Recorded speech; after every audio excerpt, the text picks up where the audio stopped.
मैं दूर हो मजबूर हो ऐ सैयद आलम, मैं दूर हो मजबूर हो ऐ सैयद आलम, दीदार दिखा दे नहीं आवाज सुना दो, दीदार दिखा दे नहीं आवाज सुना दो। मैं सूरत यूसुफ को नहीं चाहने वाला, मैं सूरत यूसुफ को नहीं चाहने वाला, मैं कैस के मानंद नहीं आशिक लैला, मैं कैस के मानंद नहीं आशिक लैला।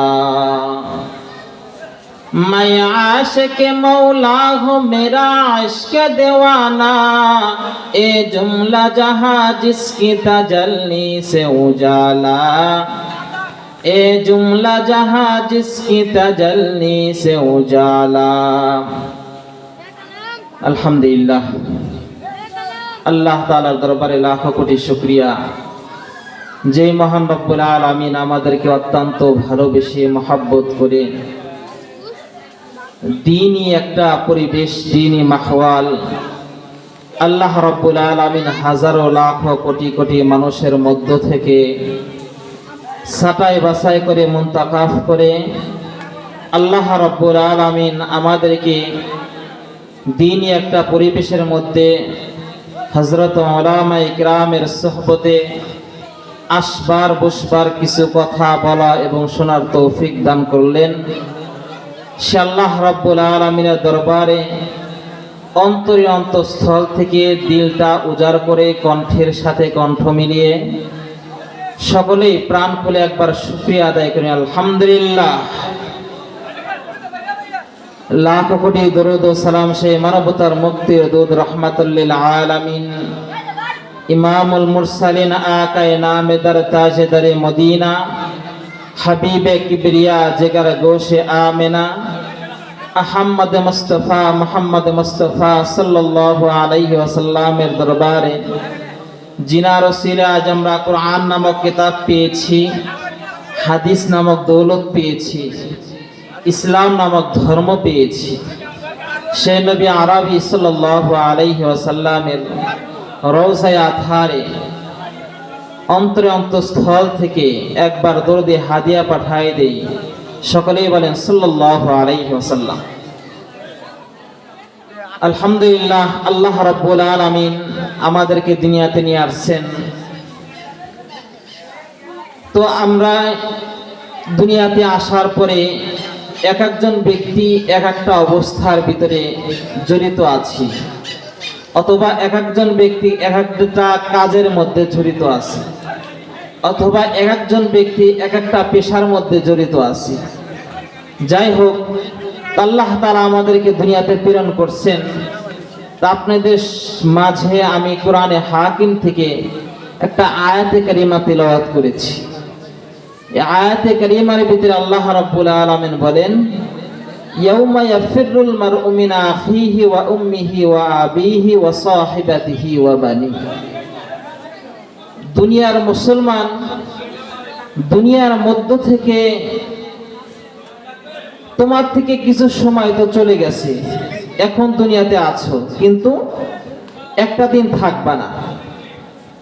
যেদিন থাকবা না, সর্বপ্রথম তো অন্ধকার কবরে যাইতে হবে। তারপরে অন্ধকার কবরে যাওয়ার পরে আল্লাহ রাব্বুল আলামিন এক সময় হাসরের মাঠ কায়েম করবে। এই হাসরের মাঠে যে করুণ একটা পরিস্থিতি হবে, করুণ একটা মুহূর্ত হবে, এই মুহূর্ত নিয়ে আল্লাহ রাব্বুল আলামিন বলেন, যেই মুহূর্তের সময় মানুষের মাথার আধাত উপরে সূর্য থাকবে, সূর্যের এত প্রখর তাপ হবে যে তাপের কারণে মানুষের মাথার মগজগুলো টকবক করতে করতে করতে করতে জমিনে পড়ে যাবে। মানুষের মাথার মগজগুলো টকবক করে গলে জমিনে পড়ে যাবে। ওই সময় কেউ কাউকে চিনবে না। আল্লাহ আল্লাহ রাব্বুল আলামিন বলেন, ইয়াউমা ইয়াফিরুল মারউ মিন আখি, কাল হাসরের ময়দানে ভাই ভাইকে চিনবে না, ওয়া উম্মিহি ওয়া আবি, পিতা মাতা সন্তানকে চিনবে না, ওয়া সাহিবাতিহি ওয়া বানি, সন্তান মা বাবাকে চিনবে না। কঠিন একটা মুহূর্ত হবে, যে সময়ে কেউ কারো পরিচয় দিবে না, সকলে ইয়া নাফসি বলতে থাকবে, কেউ কারো পরিচয় দিবে না, কেউ কাউকে চিনবে না। মা যখন তার সন্তানকে দেখবে, সন্তানকে দেখার সাথে সাথে সে পাগলে আত্মহারা হইয়া সন্তানের দিকে দৌড়াইবে, চিৎকার করে বলবে, হে আমার বৎস, হে আমার সন্তান, দুনিয়াতে আমি তোমাকে জন্ম দিয়েছি, তোমাকে কর্ম দিয়েছি, আজকে আমার একটা নেকি না থাকার কারণে আমি মা জাহান্নামী হয়ে যাইতেছি, হে আমার সন্তান, তোমার কাছ থেকে একটা নেকি আমাকে দিয়ে দাও। তখন সন্তান মাকে অস্বীকার করবে যে না, দুনিয়াতে আমার কোনো মা বাবা ছিল না, মা বাবা ছাড়াই দুনিয়াতে আসছে, দুনিয়াতে কোনো মা বাবা ছিল না। এই জন্যে দুনিয়াতে আল্লাহ রাব্বুল আলামিন আমাদেরকে দুনিয়াতে প্রেরণ করছেন, দুনিয়াতে নিয়ে আসছেন। আমরা দুনিয়াতে যতদিনে আছি সর্বক্ষণ যেন আল্লাহ তাআলার কোনো প্রকারের নাফরমানির কাজ না হয়, এটা আমাদের অন্তরের মধ্যে রাখতে হবে। আমাদের অন্তরের মধ্যে এটা রাখতে হবে যে আমাদের মাধ্যমে কোনো প্রকার যেন একটা গুনার কাজ না হয়। আমি এই কথাটা বলেই আপনাদেরকে এখান থেকে আমি বিদায় নিব। একটা কথা বলবো, একটা ঘটনা। আল্লাহ নবী সাল্লাল্লাহু আলাইহি ওয়াসাল্লাম যখন মেরাজের রাতে আল্লাহ তাআলার সাথে সাক্ষাতের জন্য যায়, একটা হিকায়াত, এটা বলে আমার আলোচনা শেষ করব ইনশাআল্লাহ সংক্ষেপে। আল্লাহ নবী সাল্লাল্লাহু আলাইহি ওয়াসাল্লাম যখন আল্লাহ নবী সাল্লাল্লাহু আলাইহি ওয়াসাল্লাম আল্লাহ তাআলার সাথে সাক্ষাতের জন্য যখন চলে গেলেন, যাওয়ার পথে আল্লাহ তাআলার সাথে সাক্ষাৎ করার আগেই আল্লাহ নবী সাল্লাল্লাহু আলাইহি ওয়াসাল্লাম মক্কা থেকে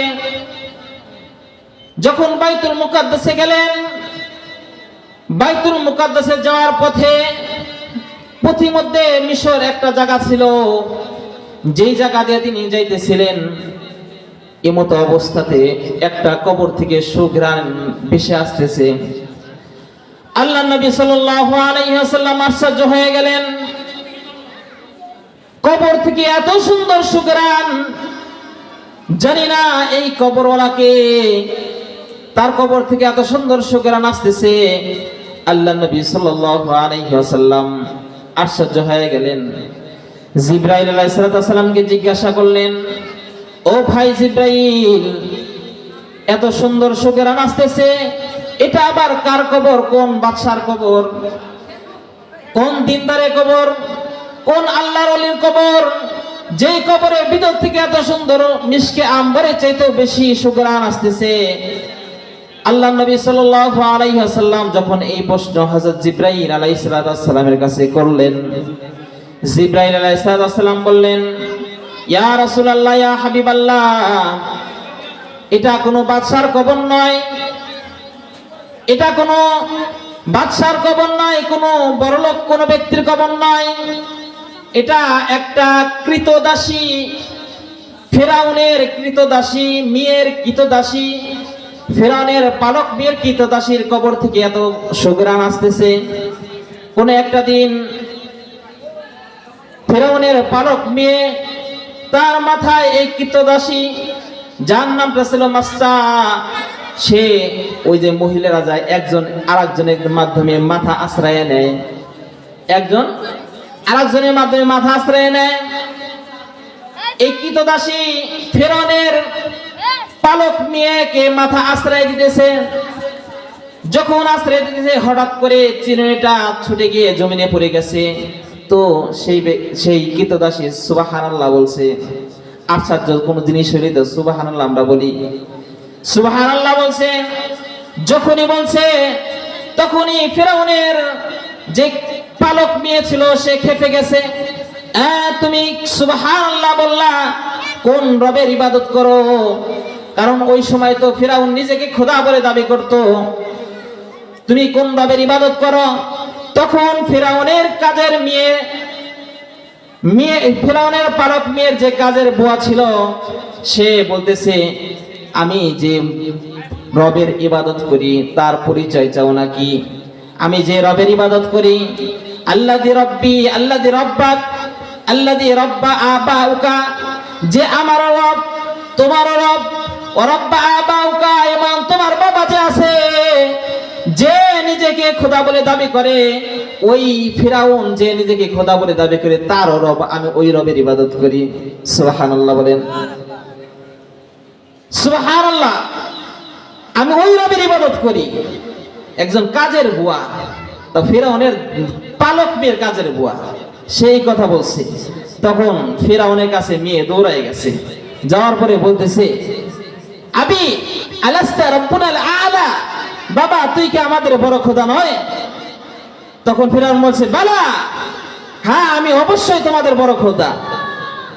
তখন যখনই ফিরাউন এই কথা দাবি করছে, তখন ওই ফিরাউনের পালক মেয়ে বলতেছে আখবারানি মাস্তা, আমার কাজের বুয়া আমাকে খবর দিয়েছে আন্না লানা রব্বা, আমাদের নাকি আরেকজন খোদা আছে, তুমি নাকি 2 নম্বরে আছো, তুমি নাকি 2 নম্বরে আছো, তা আমাদের নাকি আরেকজন খোদা আছে।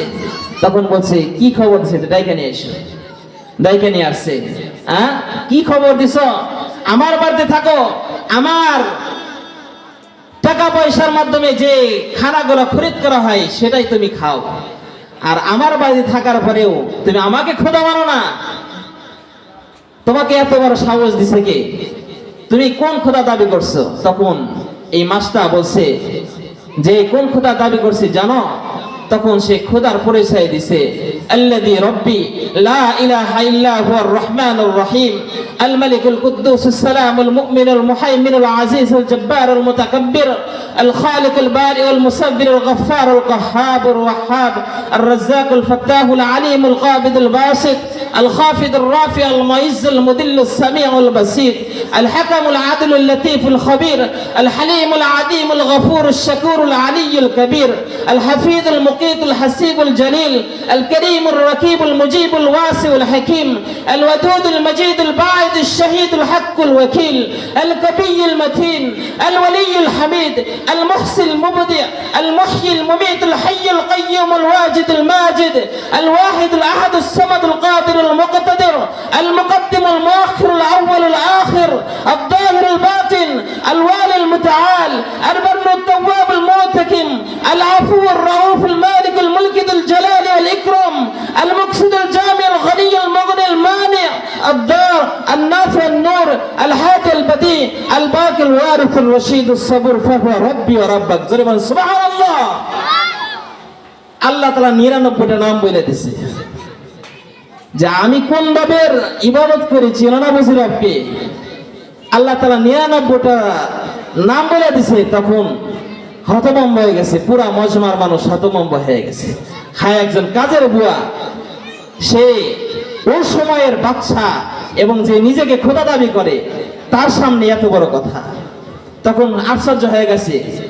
তখন ফিরআউন কি বলবে? বলতেছে তুমি এখনো সময় আছে, তুমি আমাকে খোদা বলে মেনে নাও, অন্যথায় তোমার পরিস্থিতি অনেক করুণ হবে, ভয়াবহ পরিস্থিতি হবে। তখন ওই কাজের মেয়ে বলতেছে ফাকদি মা আনতা কাস, তোমার যা ইচ্ছা তুমি আমার সাথে করতে পারো, কিন্তু আমি আমার শেষ নিঃশ্বাস পর্যন্ত আমি তোমাকে খোদা বলে কখনোই স্বীকৃতি দান করব না। সুবহানাল্লাহ। একজন কাজের বুয়া, এর ঈমান কতটুকু পুক্তা ছিল। তখন যখন সে তাকে খোদা বলে মেনে নেয় নাই, তখন ফিরআউন বড় মজলিসের ভিতর বলতেছিল হে আমার এখানকার লোকেরা, তোমরা কি করো, একটা বড় কারাই নিয়ে আসো। তখন সকলে দৌড়ায় গেছে, কারাই নিয়ে আসছে। তো বলছে এলো এই কারাইয়ের ভিতরে তেল ঢালো। কারাইয়ের ভিতরে তেল ঢালছে, নিচে আগুন জ্বালাইয়া দাও। আগুন জ্বালাইয়া দিছে। আগুন জ্বালানোর পরে যখন এই তেল টকবক টকবক করতেছিল, যখন টকবক টকবক করতেছিল, এমত অবস্থায় ফিরআউন বলতেছিল হে মাস্টার এখনো সময় আছে, তুই আমাকে রব বলে মেনে নাও, অন্যথায় তোমার পরিস্থিতি অনেক ভয়ানক হবে। তখন মাস্টার বলতেছিল ফাকনি মা আনতা কাস, তুমি যা ইচ্ছা করতে পারো। যখন এই কথা বলছে তো তার কোলে একটা শিশুর বাচ্চা ছিল। এই শিশুর বাচ্চাকে ফেরাউন ধরে নিয়ে ওই গরম তেলের ভিতরে ছেড়ে দিয়েছে। যখন ছেড়ে দিয়েছে, ছেড়ে দেওয়ার সাথে সাথে এই গোশত আলাদা হয়ে গেছে, মাংস আলাদা হয়ে গেছে, হাড্ডি আলাদা হয়ে গেছে, রূহ আলাদা হয়ে গেছে, আলাদা হয়ে উঠতেছে। আর রূহ বলতেছে উম্মি উম্মি লা তাখাফি, মা ভয় পাস না, ওয়ালা তাহজানি, আমার বিচ্ছেদে দুঃখিত হোস না, ফাইন্নাকা আলাল হক, তুই মা হকের উপর আসোস, সানাজমাউ ফিল জান্নাতি ইনশাআল্লাহ, ইনশাআল্লাহ জান্নাতের ভিতরে আমরা একত্রিত হব। এই দুনিয়ার যে বাদশা খোদা বলে দাবি করতেছে, একে তুই কখনো খোদা বলে মেনে নিস না। মা, যদি তুই হকের উপর থাকতে পারিস তো আমাদের জীবন যায় যাক, কিন্তু আমরা জান্নাতের মধ্যে একত্রিত হব ইনশাআল্লাহ। এই জন্য আমাদের ইমানটা পুক্ত রাখতে হবে।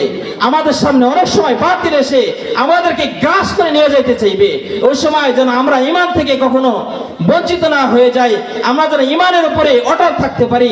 আল্লাহ রাব্বুল আলামিন আমাদেরকে ইমানের উপর অটল থাকার তৌফিক দান করেন।